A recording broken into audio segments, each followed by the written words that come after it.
आज हम पर्यावरण शिक्षा में खनिज संरक्षण और प्रबंधन के बारे में पढ़ेंगे कि खनिज का संरक्षण और प्रबंध कैसे होना चाहिए यानी मिनरल कंजर्वेशन एंड मैनेजमेंट।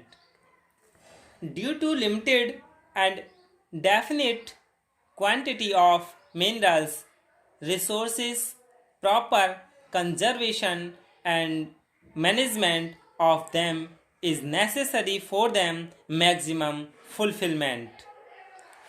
यानी खनिज संसाधनों की सीमित और निश्चित मात्रा के कारण उनकी अधिक से अधिक पूर्ति के लिए उनका उचित संरक्षण तथा प्रबंध आवश्यक है।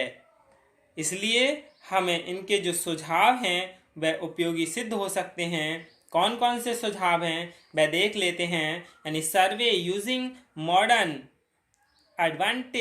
एडवांस्ड टेक्निकल कीज, यानी आधुनिक समुचित प्राविधिकी के प्रयोग द्वारा सर्वेक्षण।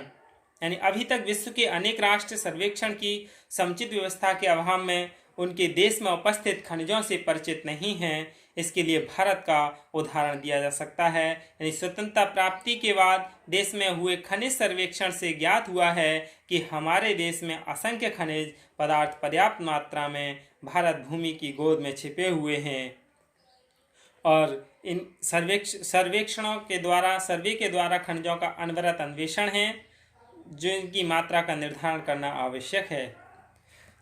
जैसे कि अभी सोनपुर में प्रचार हुआ था कि यहाँ सोने की खान है।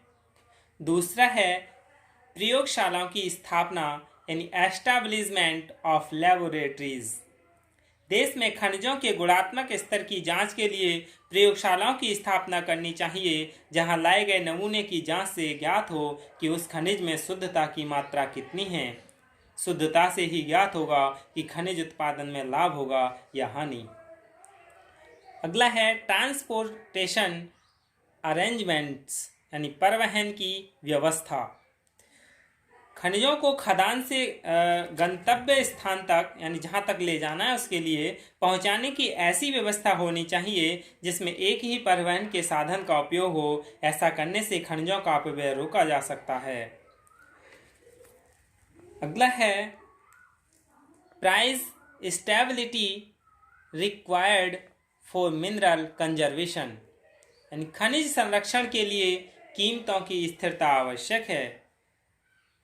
यानी कभी कभी तो हमें देखने को मिलता है कि ठेकेदारों को उत्पादन लागत भी प्राप्त नहीं होती है। ऐसी दशा में खनन कार्य बंद कर देता है। इसमें खनिजों की भारी मात्रा भूमि में दबी रह जाती है। यदि दोबारा खनन प्रारंभ किया जाता है तो उस पर व्यय अधिक आता है।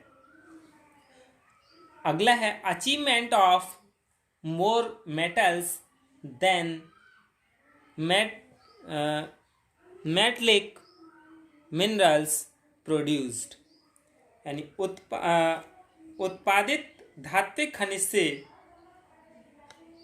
अधिकाधिक धातु की उपलब्धि, यानी समुन्नत परिष्करण, अधिक गौण उत्पादन, उपलब्धि, अवशिष्ट पदार्थों का संचय, इन्हीं सभी के द्वारा खनिजों से अधिक धातु प्राप्त करने का प्रयास करना चाहिए। ऐसी विधियों के लिए अनवरत अन्वेषण होते रहना चाहिए। यानी खोज ये रिसर्च है वो चलती रहनी चाहिए। यानी use of advantage technology and equipment, यानी समुन्नत प्राविधिकी और यंत्रों का उपयोग। खनिज उत्पादन में वैज्ञानिक ढंग और उच्च कोटि की मशीनों का प्रयोग करके खान से समस्त खनिज निकालने का प्रयास करना चाहिए ताकि खनिजों का अपव्यय न हो, बेकार न हो, वहाँ जो खनिज है वह दबा न रह जाए। इसके बाद सब्स्टिट्यूट्स ऑफ रॉल और लेस अटेनेबल मिनरल्स, यानी विरल या कम प्राप्य खनिजों के विकल्प। जो खनिज कम मात्रा में या विरल रूप में पाए जाते हैं उनके विकास तलाशने चाहिए ताकि ऐसे खनिजों को संचित रखा जा सके। जैसे अनव्यकारी खनिजों की जगह प्लास्टिक का उपयोग संरक्षण को बढ़ावा देने का प्रयास है। इसके बाद अगला है पॉल्यूशन कंट्रोल, यानी प्रदूषण पर नियंत्रण। खनन क्षेत्र में उड़ने वाली धूल तथा खानों में लगने वाली आग को रोकने की व्यवस्था पर ध्यान देना चाहिए। इसी प्रकार खनन क्षेत्र में बनने वाले गड्ढों के कारण बढ़ने वाली मृदा अपरदन को नियंत्रित करने के उपाय प्रयोग में लाकर मृदा अपरदन को नियंत्रित करना चाहिए।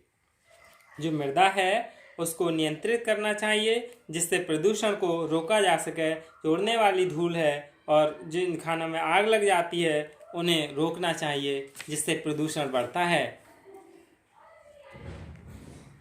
Promotion of importation of minerals, यानी खनिजों के आयातीकरण को बढ़ावा। दूसरे देशों से खनिजों का आयात कर उपयोग में लाने से अपने संचित भंडारों को लंबी अवधि तक सुरक्षित रखने का प्रयास करना चाहिए। यानी जो दूसरे देश हैं जिनसे हम खनिज के लिए लाते हैं, अपने यहाँ इन्वाइट करते हैं, आयात करते हैं, उनको उपयोग लाने में अपने संचित जो भंडार हैं उनको लंबी अवधि तक सुरक्षित रखना चाहिए ताकि संकट के समय वह खनिज काम आ जाए। तो खनिज संसाधन यानी खनिज जो हैं इनके संरक्षण और प्रबंधन बहुत ज़रूरी है। तो और इसके खनिज के महत्व तो काफ़ी हैं, यानी जिनसे विभिन्न आवश्यकताओं की पूर्ति होती है। कंप्लीशन ऑफ वेरियस नीड, यानी खनिज जो हैं आवश्यकता के आधार पर खनिज पदार्थों का उपयोग किया जाता है। जैसे आवास या भवन निर्माण के लिए लोहा संगमरमर का उपयोग करना, आभूषण के लिए सोने चांदी का उपयोग, या बच्चों को खेलने के लिए खिलौने की आवश्यकता, इन सब की पूर्ति खनिजों के द्वारा ही होती है। सभी प्रकार के विकास का आधार ही खनिज हैं। And base of all types of development, यानी खनिज संसाधन किसी भी राष्ट्र के विकास के महत्वपूर्ण आधार हैं। जैसे आर्थिक, औद्योगिक, व्यापारिक का आधार खनिज होते हैं। अगला है, इन्हीं में ही इनके महत्व हैं। इंक्रीमेंट्स इन एम्प्लॉयमेंट यानी रोजगार में वृद्धि। खनिज पदार्थों के खनन एवं परिष्करण के लिए मानवीय श्रम की आवश्यकता होती है। इसके विक्रय के लिए भी मानवीय श्रम की जरूरत होती है। इसलिए लोगों को इन सारे कार्यों के संपादन के लिए रोजगार की प्राप्ति जरूरी है।